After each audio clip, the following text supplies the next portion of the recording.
Tayo yung nagpapadilig ng ating tandang ampalaya na. Yan po guys, so, may bunga pa ilan-ilan. Yan, pinapadiligan po natin. Yan po, may bunga pa po yung ating ampalaya.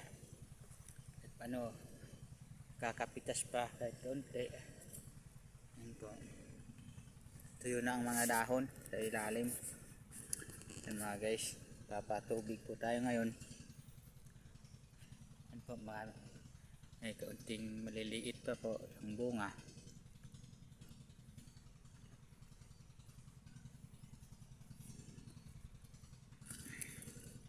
Pinakita ko po ulit sa inyo yung aking ampalaya na matanda na.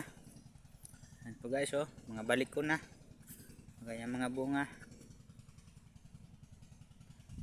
Yan po, kita ko sa inyo, oh, may mga maliliit pa ng bunga. Yan, kailangan pa natin palawit, tuwid siya.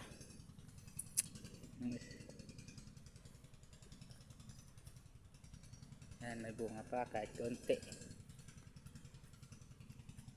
Ayos pa guys, malaki pa, may makukuha pa tayo ng mga goods. Yan, kagaya nyan, goods pa. Yan. Yan. 2 buwan na po tayo nagapitas, subwa, baka magatatlo na po ngayong kwan. Guys,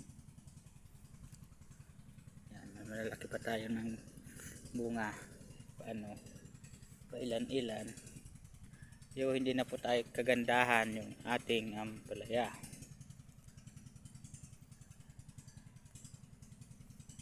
Oh, malaking tubig, pinaapawan ko talaga para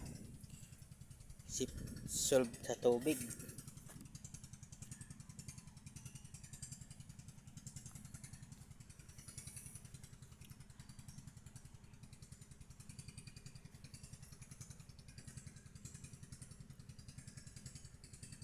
Yan lang po guys, hanggang dito na lang po yung aking video. Thank you, pinakita ko lang sa inyo yung akin may matandang ampalaya, may mga bunga pa at ilan-ilan. Thank you, bye.